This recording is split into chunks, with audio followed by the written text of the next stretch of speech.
After a certain TV network botched up the very concept of a popularity poll, I've been meaning to revisit the idea of making lists of my own for one of my favorite franchises of all time. And while I'll admit I'm definitely not the biggest buff when it comes to this subject, I do think Precure wouldn't be the same without its great tunes. Plus, for whatever reason, all of my music-related videos have somehow avoided the copyright bots, so may as well bring in the views, am I right? But yeah, aside from taking a look at the NHK's haphazardly put together polls that just lump together every song in the entire franchise, I made a list of my favorite insert songs that still holds up, as I think we've only had one, maybe two more notable new songs in that category since then. However, in hindsight, I probably should have tackled some more song categories soon after, as the soundtracks of this franchise are still rapidly pumping out good stuff. As such, I thought it would be only appropriate to do a couple more lists of my favorite songs to relieve everyone of the stress of current events, and thus, for today, let's take a look at my top 10 favorite Precure ending themes across the franchise.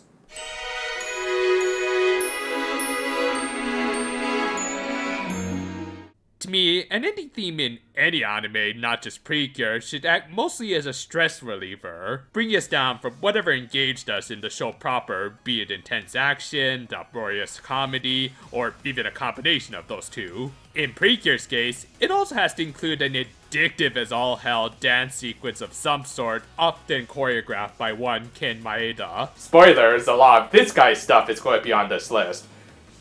Rest in peace, Karuchan. But yeah, my general criteria for a good Precure ED is that A, it should sound good to me, obviously, B, it should visually look nice, and C, it should act as a good reflection of not just the themes of its respective series, but also the franchise as a whole. That was one of the biggest deciding factors for my previous list, and will continue to apply here. Speaking of which, the usual one song per series rule will also apply. In the case of double seasons, I'll count them as one series, as Six Rangers aside, it's still mostly the same show. Also, I will provide reasons for why I chose one series ending theme over the others.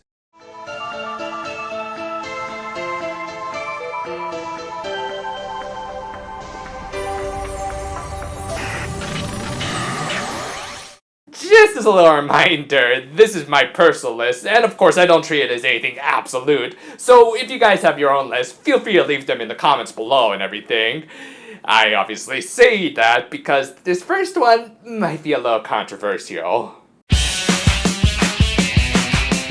Yes, made people's favorite series, and definitely high on my list, but unfortunately, it only takes the 10th spot on this particular list. But again, there are just so many good candidates in this franchise that someone had to take this spot. Still, let's take a look at the positives first. As I hinted at, yes, Ken Maeda and his choreography is going to take up much of this list, and this is some of his best work, not his actual best, we'll get to that later. But still, how do you come up with moves like this, much less actually perform them without breaking a hip? Also, if you know me, I gotta praise anything that involves the monkey. Do the monkey with me! Combine that with CGI from 2010 that still kind of holds up a decade later, and you have a very visually appealing ending theme. However, the actual song, in my opinion, isn't all that great.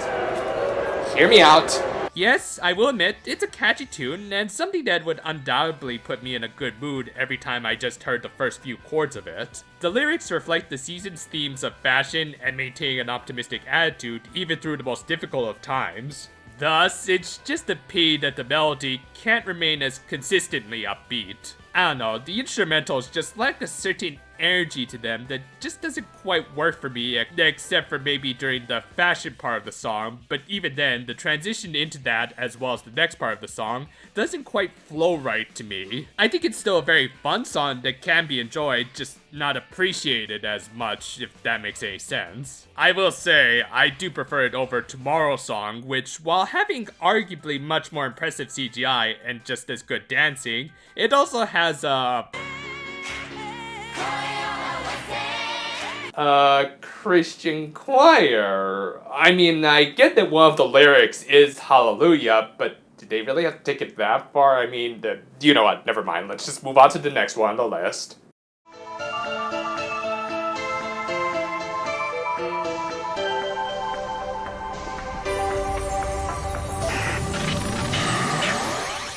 Sad to say, this isn't going to be the only predictable one for this list.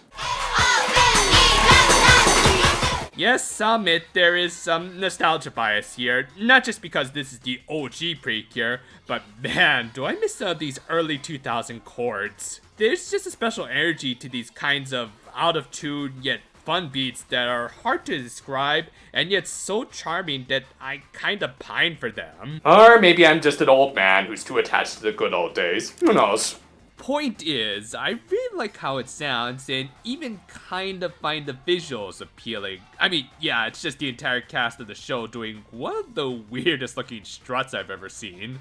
Like, I get something like this is a good way of relieving the audience of the intensity of the OG team and their battles, but what even is this, and do we really have to wait 9 more years before Maeda joins the franchise?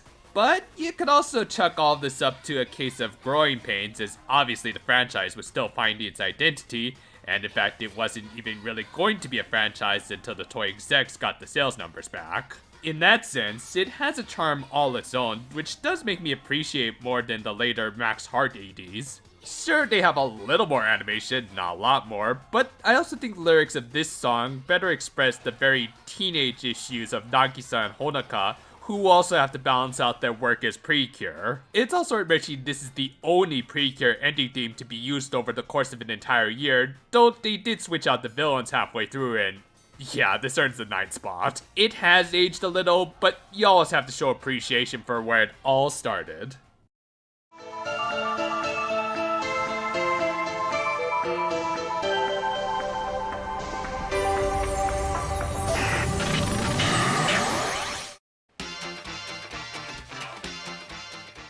I know, I've had my issues with this series, but I can also separate my appreciation for good music from it. Plus, I really want to include at least one Kanako Miyamoto song on this list, just like I did with the last one. And of her works in ending themes, this is my personal favorite, with her skills having improved significantly following Doki Doki. This is one of her most energetic and definitely most funky tunes ever. I don't know whose idea it was to throw in a little Stevie Wonder, but they better have got to the promotion. As a result, I think this tune really flows well and often matches well with the personalities of each of the Cures. Speaking of whom, I love how they each have their own unique dances that match well with both their general personalities and, of course, their respective animals. Akira, of course, has to keep calling back to her VA's past. Sure, the lyrics aren't anything deep or thought-provoking, just talking about baking pastries, but that sort of simplicity fits in well with the show, so can't really dock 8 points there. As for why I chose it over Let's La Cooking Showtime, which in its own right isn't a bad song either, it also doesn't have nearly as much personality to it. There, the Cures are just dancing all one collective dance rather than their own unique steps. It also seems to encourage dancing in the streets, which I do not approve of. Come on, Himaru, you know better. But yeah, I don't know when or even if Kanako Miyamoto is ever going to do another ending theme for this franchise, but if she doesn't, at least she went out on a sweet note.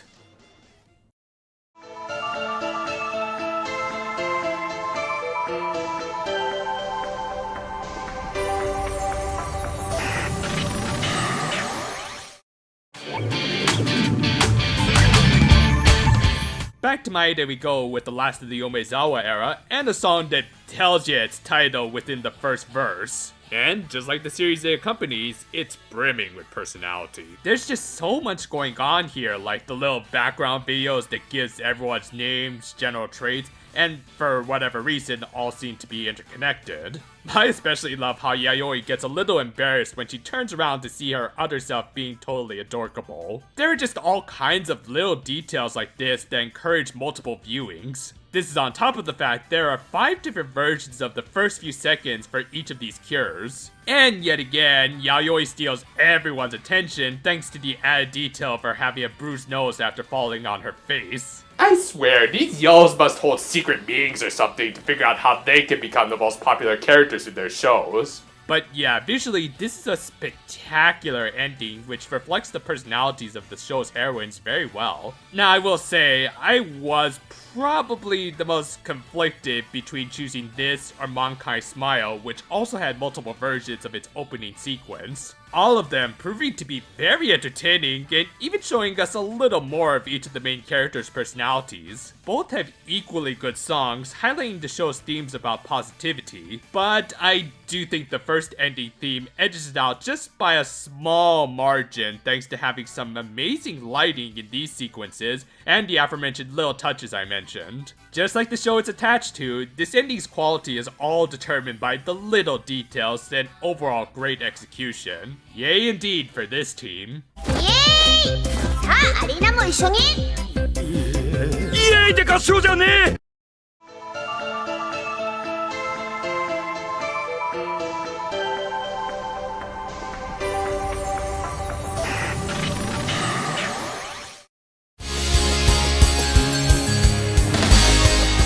Going back to the classics, we've got possibly my favorite song by Mayumi Gojo, which is saying a lot considering how much she's contributed to this franchise, including a previous entry on this list. Though I just find this one has the best rhythm and flow to it, starting off with a very orchestral bit of English, before slowing down with a more childish sounding chorus, and finally Gojo takes over with some more balanced beats. Yeah, describing all of that makes it sound like this song shouldn't work at all, and yet it kind of does. I don't know, maybe all of these distorted elements kind of work a sort of chemistry to make something greater than the sum of its parts, which actually matches well with this song's lyrics and in turn the themes of this show. Without giving too much away, Splash Star is a bit of an emotional roller coaster with many daunting conflicts that Saki and Mai would have to face head on. But with an upbeat attitude that this ending does generate, it shouldn't be too hard. Add in some nice shots and yeah, this is some good stuff. Now, as for why I chose this over Gun Balance the Dance, which in of itself is a good song, and I do think the original is the best,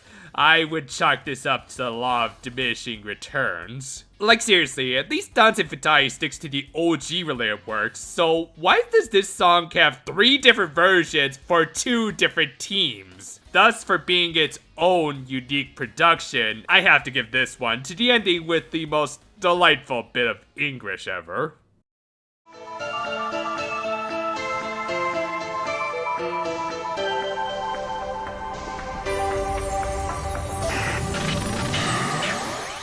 While I won't count it towards the ending itself, it is worth mentioning that this next entry has an English dub version that's quite easy on the ears, and I do recommend checking it out. It's certainly a lot better than certain other properties.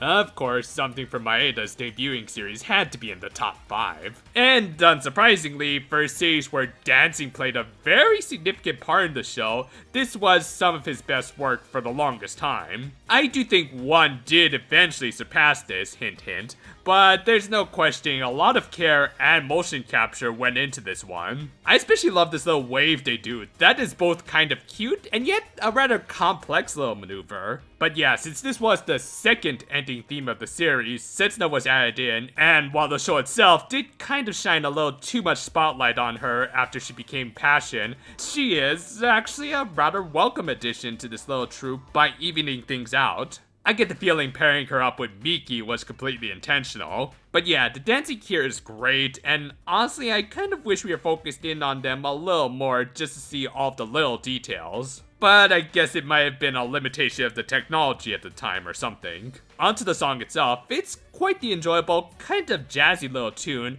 appropriately going for a bit more of a Broadway feel to match up with the very neon set pieces. I think they tried to pull something similar for the first indie theme, You Make Me Happy, but I also think they might have concentrated a little too much on the latter element, making for visuals that were a little too busy and resulting in a song with not enough instrumentals in it for my taste. While they do sound similar, I think this one succeeded in balancing out all of its elements much better. Though ironically, the lyrics here seem to encourage tackling life without a plan or rehearsals, which, you know, is kind of needed to perform complex maneuvers like this. To be fair, I think it's more meant to point out the fact that the Fresh team are fighting against a dystopian overlord whom, without giving too much away again, runs a very by the numbers sort of society. Thus, I believe this song is meant to encourage free thinking and optimism as we work towards our goals and dreams. A good message that's even kind of delivered a little better here than in the actual show. For all of that, and of course being an early Maeda contribution, this little dance number earns number 5 on my list.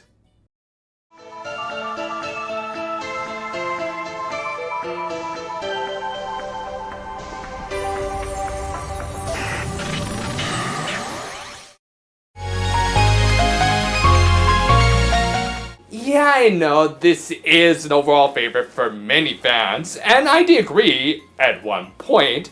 I just think 3 other shows inevitably surpassed it in the following years. Again, hint hint. However, I do think it's still great. While Maeda didn't handle any of the choreography for this season, the dancing here is still quite good and even seems to borrow some of his influence. Granted, not all of it looks great, but even the more dubious dancing, like Rika here, actually fell into so bad it's good territory. Oh, I'm not kidding. The idea that Rika's a bad dancer became somewhat of a meme in the community. Yeah, she ultimately didn't overthrow any of the 4 memes of the apocalypse, but still, noble effort. Speaking of whom, Makoto, in spite of Kaneko Miyamoto not actually doing the singing here, more on that in just a minute, does kind of steal the show with the overall best and cutest dancing in my opinion. Yeah, they definitely made this before she got nerfed. Overall, good or bad, this is a well-crafted dance sequence in spite of lacking some of the more organic and very quirky aspects of Maeda stuff. In its place, it has a lot more theatrics, using all kinds of good effects and camera work that makes it look like it should open up for WrestleMania or something. Moving on to the actual song, I think this is my overall favorite by Hitomi Yoshida, who also contributed to number 7 on this list. Though, as much as I like Yay to the Third Power, I prefer this song for having a little more control and not as much hyperactive energy. As while both of these shows can be tonally similar, I do think the more thematic lyrics and stronger melody of this song work better for Doki Doki's slightly more serialized storytelling. Basically, it describes how, no matter how far away someone might be, people can reunite in the near future. The actual Beyond the Sky lyric in this song likely refers to the dimensional divide between the human world and Trump Kingdom and Makoto's desperate struggle to reunite with her princess. Yeah, for such an upbeat song, it has some surprisingly hard-hitting undertones, but again, that's why Makoto is best Doki Doki Girl. About the only thing that really keeps this at number 4 is the fact that they use light years as a measure of time. Like, seriously, why would they make it look like Rika, the brains of this team, is singing that part? Still, I will take it over Elaine's little kicks here. Plus, while I do like the theatrics of Love Link, I think they kind of overdid here. Too many camera angle changes and pointless cut-ins that detract from what's actually going on the stage. Less is more sometimes, and this one has a nice subtle message to it to boot. Thus, I would say this is one ending theme that goes beyond not just the sky.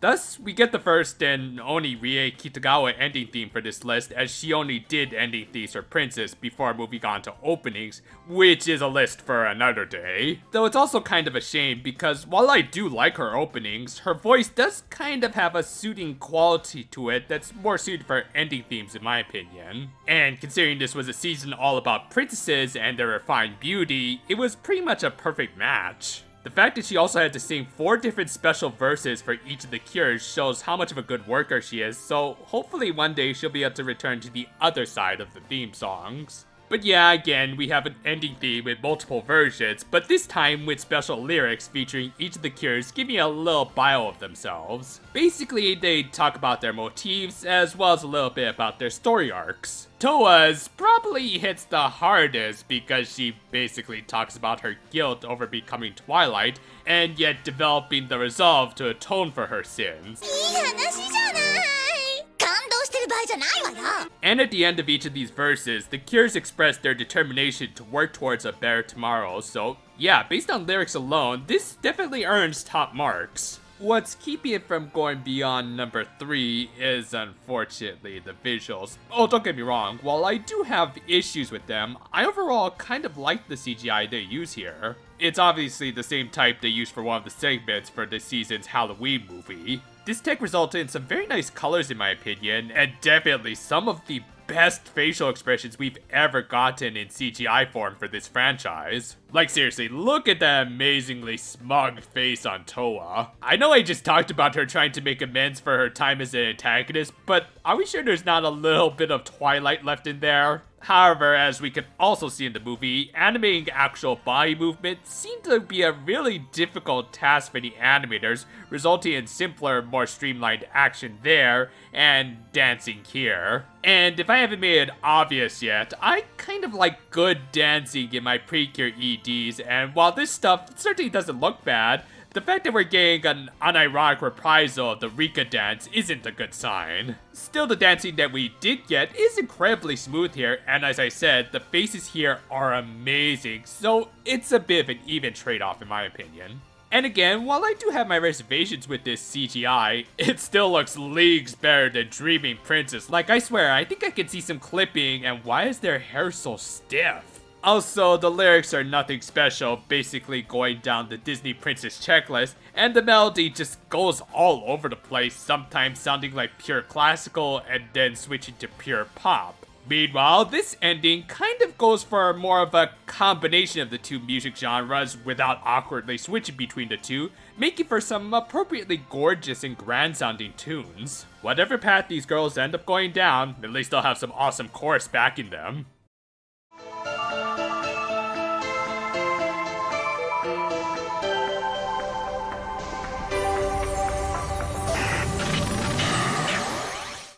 I'll admit right now, the top 2 spots are a couple that I struggled with for the longest time. Because in both cases, they had one really standout element to them that I personally really liked, and yet I had to decide on which one would take the top spot based on all of their merits. Ultimately, I do think I made the right choice, but just know, under different circumstances, I might switch them around.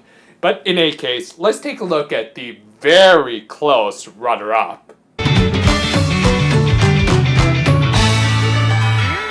Now, even though I've kind of been doing this throughout the video, I won't say something cliche like this is magically fantastic or something like that, and just stick with saying this is near perfection. Following right after the last entry on this list, toys seem to refine their CGI to something that could be both visually appealing enough, but more importantly could keep up with every little detail in the dance choreography. Like, not only are the Cures dancing really well, but they even managed to give Mofurun some sick moves. Pretty amazing considering we're dealing with a plushie with not as many distinguishable joints as us, but hey, I guess that's the magic of motion capture. No pun intended. Darn it. Well, let's put aside the dancing, for now, and move on to talking about the song itself. To match up with the main cantation of this very Harry Potter-esque series, they appropriately go for a more show tune feel. Unsurprisingly, this produces a serious earworm to the point I kept thinking about this ending every time they cast a spell in the show proper. I might have suffered a little head trauma trying to get that song out of my head, but I don't think damage there was lasting, no.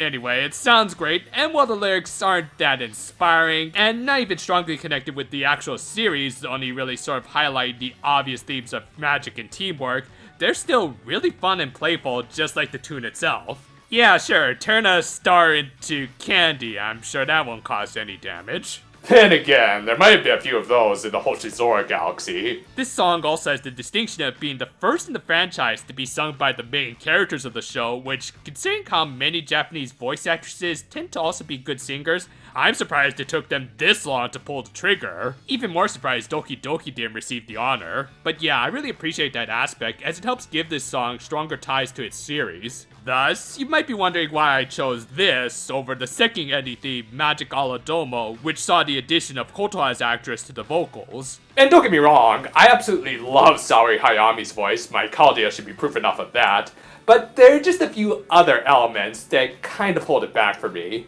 While the song itself was just as, if not better than the first in some areas, this was another case like Love Link, where I felt there was a little too much going on, and we can't appreciate the dancing as much as a result. Then again, said dancing was nowhere near as good. While the credits list Nanai Hara as the dance choreographer, I've also heard conflicting reports that Kim Maeda contributed to this, and there are signs that back up that claim, including a certain dance he really seems to like being used twice. In fact, this whole thing feels like a culmination of all of his previous contributions to this franchise, resulting in what I see as his magnum opus. Appropriate, since that would mean that this was his last contribution to this franchise before his untimely passing in 2016. Yeah, I'll admit, that's kind of why I was conflicted on whether or not I should give this the top spot. I mean, it's obvious I love the guy's work, so it kind of feels like I'm playing a little favoritism. And yet, this can be seen as one of the highest quality ending sequences in the whole franchise. Every single dance move feels like it's been perfectly captured and adds so much character to the show's protagonists, who again are singing their own song and look absolutely adorable as a result. Ultimately, I chose not to give this the top spot, but on a personal level, this might actually be my favorite deep down. Thus, for giving us an absolutely amazing and memorable ending sequence, I don't think Ken Maeda could have gone out on a higher note. With all that said though, I had to pick one for the top spot, and I went with a really obvious choice. But as I said at the very beginning of this video, I wanted to pick something that both represented its show as well as this franchise as a whole really well, and also happened to be a really good tune in its own right. Thus,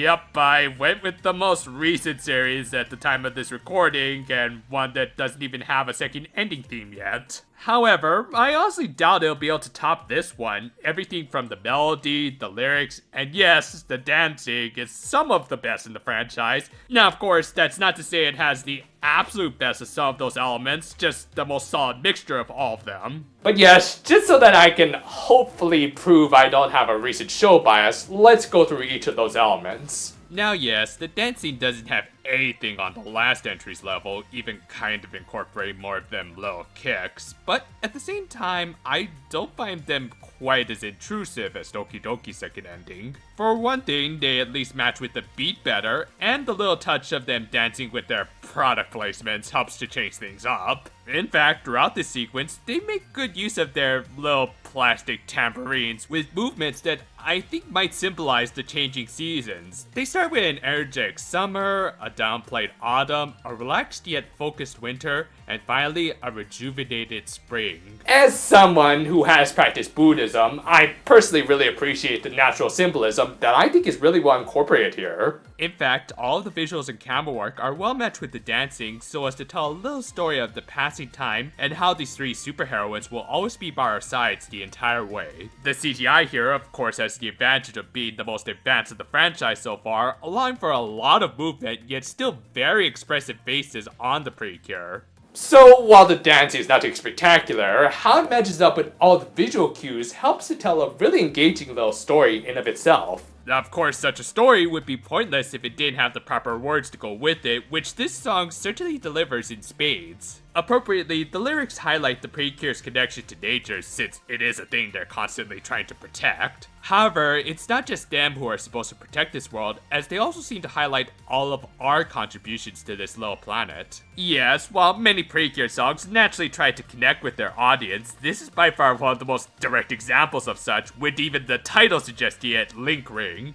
Combine all of this with some strong instrumentals and Machiko's incredible voice that could even make you think Konosuba is a serious fantasy anime, and you have, in my opinion, one of the most effective songs in the entire franchise to get across one of the franchise's most important messages. That we can all be like the Precure. I mean, not literally, of course, but we can all pitch in towards a better tomorrow through even the most trying of times. And as I was finalizing this script, it was announced that this show is going to go on a indefinite hiatus due to the current pandemic. Yes, I know, ironic. Now I swear, I was going to choose this as my #1 ending theme because I do honestly think it wins on its own merits, but when you do consider current events, I think more now than ever, this song deserves to be highlighted. The Precure will always remain icons of hope, and to me, more than any other ending theme in this franchise so far, this best exemplifies that. Take care, you three, and hopefully we'll be able to see you again sooner rather than later. As I just said, Toei sadly announced that Healing Good is going to go on hiatus, meaning that I won't be able to bring you my usual weekly reviews. So, to fill in the gap, starting from this week, I'm going to do some weekly filler videos, which coincidentally this one ended up becoming. Worked out pretty well for me. But yeah, to keep my skills sharp, I'm going to try making slightly longer reviews that I can still pump out within a week's time. Since series long reviews like the current Happiness Charge episodes I'm tackling take a little longer than a week, I'm going to instead do some easier review topics like some films. So yes, look forward to a certain crossover movie next time. I'll try to shoot for next Friday, if not earlier. Following that, I haven't really made up my mind. Maybe we'll tackle some more manga, or maybe we'll do something really unusual for this channel, but we'll see how that pans out. Regardless, I promise I will try my hardest to give you guys as much weekly entertainment as I can.